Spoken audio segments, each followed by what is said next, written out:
Okay, we are live. Woohoo! Okay, I always make that weird noise at the beginning.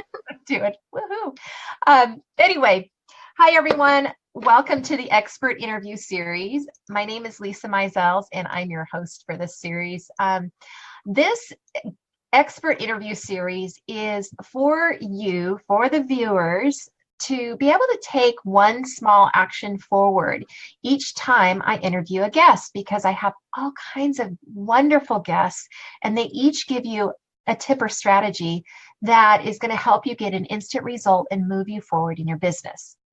The thing is that sometimes we get stuck in that spin, I call it the spin cycle of just learning and learning and not taking action. So these guests are giving you like just a bite-sized piece of something that they teach that's going to help you get an instant result. So I'd love to know where you're from. If you're watching live or watching the replay, go ahead and let us know where you're from and give us an emoji or give us some hearts or thumbs up and like the page and all those things that you do when you're when you're live. So I really appreciate everybody being here and listening, watching, whether you're here live or watching the replay. And I'll just introduce myself. My name's Lisa Mizels. I'm the founder of the Expert Interview Series and my brand, Unleash Your Mojo Online. And I'm also the creator of the Empowered Living Show, which is an internationally acclaimed show. I'm a best-selling author, twice international best-selling author, and I have another book coming out, and I'm really super excited about that. So that's enough about me. I'm an online visibility strategist, and that's really probably all you need to know right now, because I want to dig in and I want to welcome my guest, Emily David. So welcome, Emily. Thank you so much, Lisa. When is your book coming out? That's exciting. I know. Well, it's coming out as soon as I can. I've got the last endorsement, so I just need to get it over and get it, to the printer and all of that stuff. So, yeah, it's really exciting. That's awesome. Well, Yeah. congrats. Thank you, thank you, thank you. Yeah. I did this. This program with a local professor, and she had it structured so well. I didn't even know, like, what am I going to write a book about? And the people that have read it are like, oh my God, it's amazing. So it just shows you that anybody can write a book, and you always have, everybody has a book in them. So I thought that was really exciting. That's awesome. So today, Emily, you're going to be talking about cleaning up to make room for wealth, right? Yes. I love that. It is so true. So I'm excited to see what you have to say, and then I can share my experiences with cleaning up, because I've had a lot of really interesting experiences with that. So it'll be fun to talk about. But let me do this. Let me tell the listeners a little bit about you, and then we'll dive in. Does that sound okay? Awesome. Okay, so Emily Marie David is your intuitive money coach. She helps female business owners who struggle to break through to consistent sales and bring in money consistently. She's the creator of the 21-day Money Madness Bootcamp. I love that. And the fairy song Wealth Activations. She uses her familial gifts to help you find your own intuition. With Emily's help, you can bust through your limiting beliefs, dive deep into your money blocks, and heal your past, and call in a brand new abundant future for yourself. Emily is an educator and bouncer in her off hours. So her no excuses game is ready to help you quit spinning your wheels and get shift happening. I love that. Welcome. Thank you so much for being here. And so tell us a little bit about where, your familial gifts and how you got to where you are today. Thank you. First, thank you for reading that. Every time I hear my bio, I cycle between oh my gosh, I'm God's gift to the world. I'm so wonderful. And my ego is out to here. And then some days I'm like, did I actually do all that? It's fun to hear it, isn't it? It's awesome. And that's, I think the really fun thing about the work I do is because I want everyone to always have that giant ego moment. And, we always kind of, as we get up to new levels, we get to new layers that we have to peel away and new devils to face. But as you face them, you just get that much bigger. Yeah. So the expansion is unbelievable. It's never ending. And it is just the most amazing, awe-inspiring experience. It's true. It's like, but we're afraid to level up because then it's scary and you hit that wall. You keep hitting that wall. And that's what you help people break through, right? Is that so that because when you go through that wall or through that door, the opening is there for you going, oh, here it is. The next thing, right? It's exactly how I describe it. Okay. Okay, cool. So tell us a little bit more about how you got to where you are today. So it's something that, just always as that child, I was like the weird kid, I was always like interested in, anything that was paranormal or, the straightest bit off the beaten path. And believe me, I went off the beaten path. But in that, I discovered, that I was highly intuitive and that my grandmother had been and had actually kind of stuffed her gifts down. She hadn't really embraced them and used them. So it was something that I really had to embrace and open my gifts on my own. I had to seek my own path. So it was really cool in that sense, and to know that this was, something that had been passed down from generations. Yeah. I just wish that I had had generations of training to match that. Well, I think in the generations before, it wasn't considered something you talked about, right? I mean, it was considered something that was hush hush, like we don't talk about that, And even, maybe growing up, you felt some of that too. Absolutely. My mother's side of the family is Catholic, so there's that big C Catholic, but also the little C. Yep. And my grandmother that was intuitive, she grew up in an Orthodox church, so it truly was not something to embrace, not something to be proud of, and I want to break through that for people. Yeah, that's so important. I find that, and the more you use your intuitive gifts, the more expansive you get, and the more you can just kind of like let things run through you and not have to work so hard. Exactly. That's what I love about it. Yes, and that is absolutely the coolest part, is just to allow intuition to flow for you and to allow everything to just fall into place and to just work for you. Yeah, absolutely. Now, viewers, if you are again live or listening to the replay, let us know what comments, questions you have. Go ahead and just write it down below so we can make sure and address those. It might not be during this interview, but we'll make sure to get back with you and answer any questions that you have on this topic. And Emily's going to be able to jump in and answer the questions too. So, well, Emily, let's dive in and let's hear what you have to say about your this cleaning up thing and how that helps. Yeah, so I'm a reformed slob. No, I don't even usually like to use that word because I don't feel like that was really my issue, so to speak. I was the type of person that I could tell you that my eye drops were on the left-hand side of the desk underneath 3 folders, but on top of the purple one, but right next to the brown crayon. And it made sense to me, and that was okay.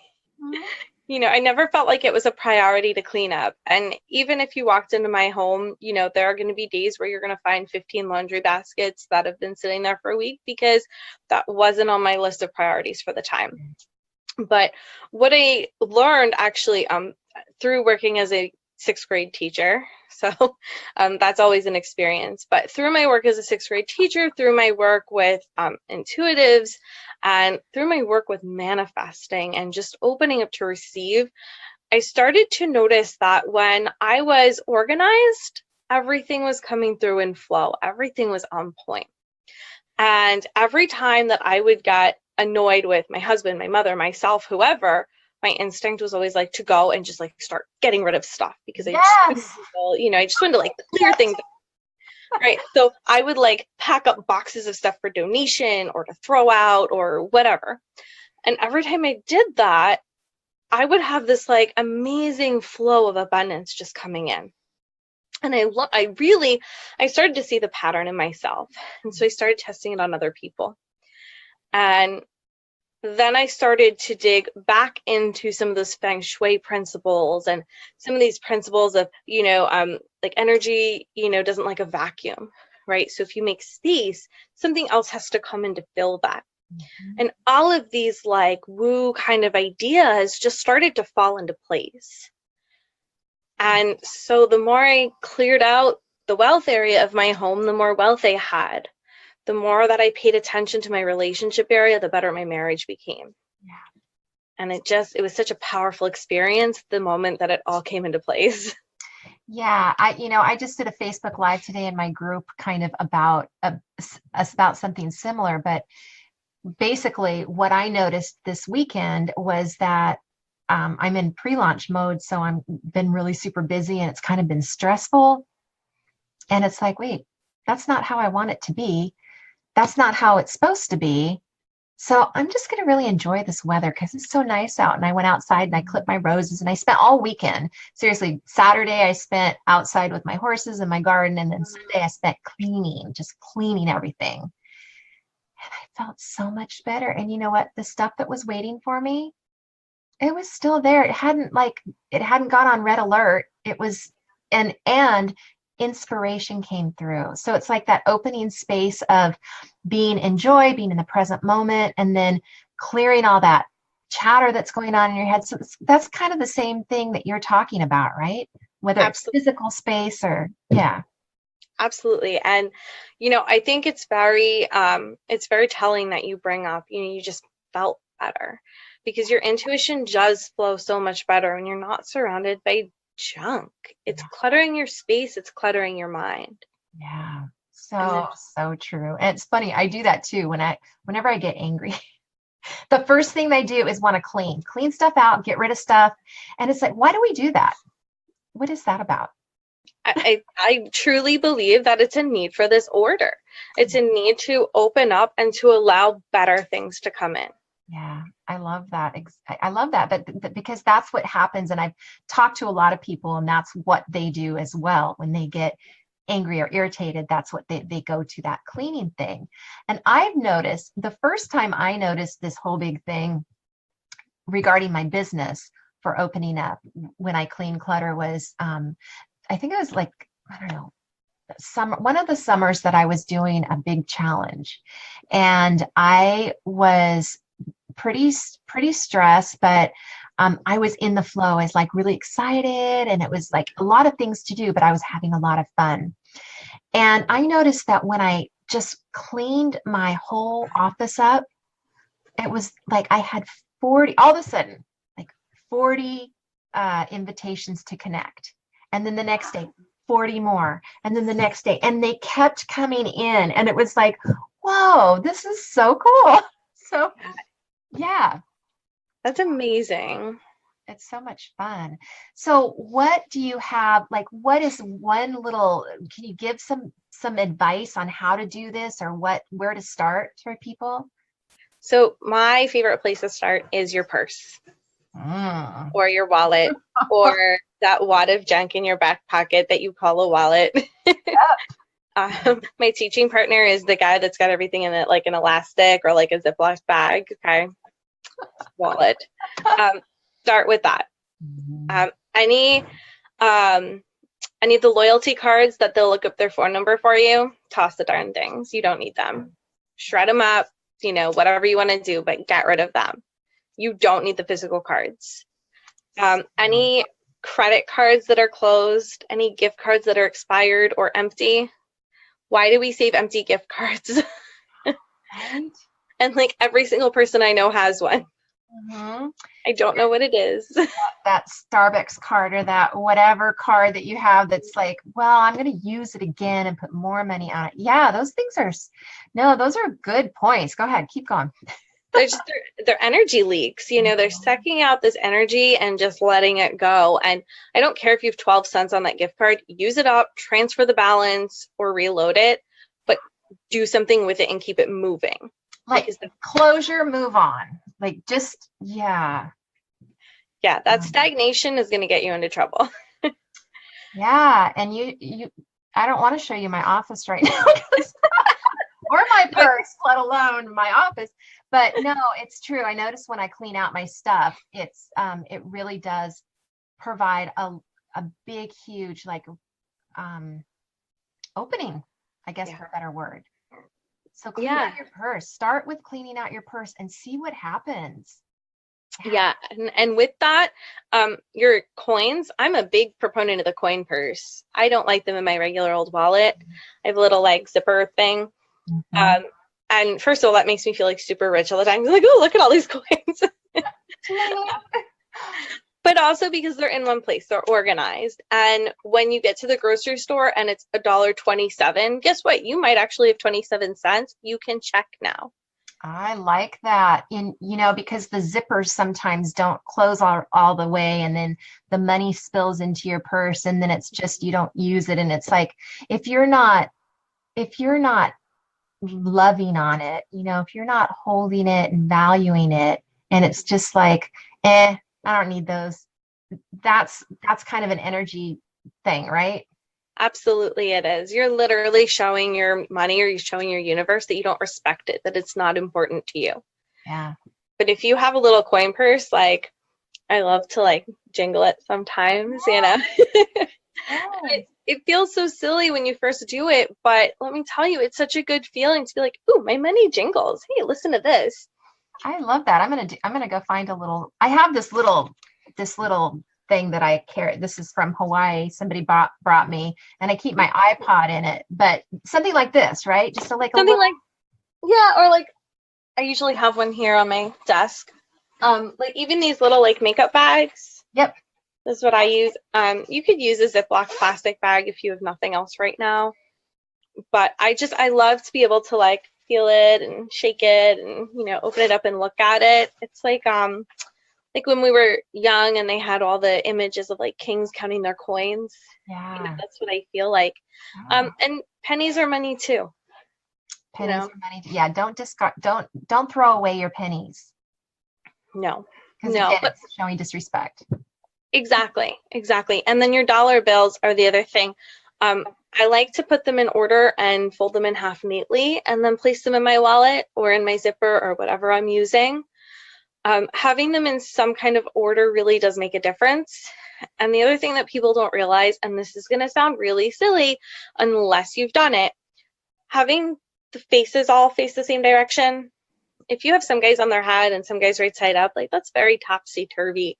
And I know it sounds so OCD, but believe me when I tell you that I'm not like that. I am so just like type B, relax. It is what it is. Keep going. But my bills need to be in order. Yeah. Yeah. Well, and you work with anybody in the, that deals with money. That's how money is kept, right? Yeah. So it's another like respect thing, kind of like you're respecting it. But I like the idea of putting them in half because then you can kind of count them easier. Yes, and it looks like more. Yeah, that's a great idea. I love these. These are really great tips just to see, like just to test and see what happens. Those are easy, super easy things that people can implement. I'm going to go take my coins out of my wallet and put them into a little, I have another little like Oriental zip bag. And so those are great tips. And just start with your purse, start with your money. Yes. And when you start with your purse, I always try to make a date of it. Like I'm dating my money, I'm dating my purse. So I'll get dressed up if I'm not dressed. I never do it in my pajamas. I never do the stuff in my PJs because it might be more comfortable, but it feels like, like a little bit more of a kickback thing. It doesn't feel like a professional piece of my life. Yeah. So you can like put high heels on and get a dress on and make it a kind of a fun little event. Yes, I call it the little black dress night. So if you don't know where to wear that dress because you had to buy it for somebody's event and then you've never worn it since, well, here's now. You're going to wear it every time that you do this. And I like to set a time like Sunday or Monday night. And every week I go through and I clean my wallet and I check my purse. You'd be amazed at how many times you find a quarter stuck in the bottom, $1 in a pack of gum, Mm-hmm. And you'll start to get it all together, and you will notice that you will find more and more money. That is so interesting. It just brought back a memory. And when I was a single mom, I used to take money and I'd stash it places so that it would be a surprise when I found, I don't know why, but it would be a surprise when I found it. And I found myself, like, even after I got married, I would still like stash things so that I would have it, I guess, for safety and security, which is not what you really want to do, because you want to keep the energy flowing, right? Yeah, there's two camps on that. And I do think that on one level, it's part of this scarcity mindset to hide money from yourself. But I also like to look at it from an abundance mindset as well. Because the fact that I can stash that $5 bill for ice cream when I'm cranky, it shows that I have enough to do it. Right. It shows that I don't need that $5 today, that I can put it in my rainy day fund. Yeah. So if that's a habit that you're not ready to break, start to change the mindset around it. Yeah, or at least know where you put it. Like, I used to like hide it from myself. So literally I would not even remember. And then it would be like, oh, look what I have. Yeah, because it was like, oh, surprise. Yeah, you're hiding. That was hiding from your money. Yeah, that was probably true back then. Oh, that's so good. It's so funny. So what kind of fun things do you have coming up that you want to share with us? I'm so sorry. I didn't hear that. My connection got funny. Oh, no problem. What kind of fun, exciting things do you have coming up? Do you have anything like you're doing exciting? Yes. So actually in the next probably week or two, I'm going to have a free webinar coming up on finding your alignment with money, finding, your own energy, how you're going to align with that. And then we're going to go into a 6-week clarity camp. Ooh. And really getting clear on your message, on your blocks, on what you need to be doing to step forward. So good. So good. So in alignment with kind of what I do too. I love that. I mean, I don't do the money piece. That's not my expertise, but the alignment, the messaging, that stuff is my expertise. But the money part is so important, because if you don't have money to invest in your business, you're not going to, I mean, I was saying this to a client the other day because she was having a conversation with somebody who didn't want to pay her even just like a minute amount. And it's like, then this person is not ready to be in business by themselves. And they can go take out a bank loan, but you're going to have to fund it somehow, right? Exactly. So if you're funding your own business, you're going to have to deal with the money part. I mean, either way, you're going to have to deal with the money part. But if you're funding your own business, it's so important to be, to know about your feelings and the alignment and the manifestation of abundance, right? Absolutely. And that's something that I think a lot of, especially new business owners, struggle with, because there's this constant feeling of, I'm attracting the wrong people. I'm attracting this great audience and they're not ready to pay. And it's just because you haven't aligned your message with your money. Yep. Yeah, so true. I love what you're saying. So where can people find out more about you and this webinar coming up? So my website is emilymdavid.com. And I'll put that in the comments. Awesome. And then you can also, my Facebook page is also Emily M. David. Okay, perfect. So I'll be posting on there. Oh, okay, great. And so if somebody signs up, goes to your website, they'll see a free training information, or how will they find out about that? I think right now it just says to join my list. Okay. And then once they do that, they'll get the notifications. Awesome. Yes. Perfect. I think my team is switching over to the webinar sign up, I think on Friday, actually. So okay. All right. Friday, February 9th. Great. Well, thank you so much for your expertise. This was fun. I love talking about this stuff. It's my cup of tea. Thank you so much for having me. This was delightful. Yeah, you're so welcome. And so viewers and listeners, if you want to have, if you have any questions or comments for Emily, just go ahead and put them down below in the comment section. We'll make sure and get back to them. And then I'm going to post her website up on the comments. I'll edit it so that all you have to do is just grab that link and go to her website, sign up so that you'll get notified of that really fascinating webinar that she's going to be doing. So and Lisa, if you don't mind, I have a special freebie I'll send you the link for, and we can get that up in your group. Yep, absolutely. I will. Yeah, we can do that right after we say goodbye here, actually. So we're going to go ahead and say goodbye to everyone watching. Thank you so much for being here. And I'll see you next on Friday for the expert interview series again. So it's every Wednesday and Friday. Join us here on the page, and I'll see you then. So take care.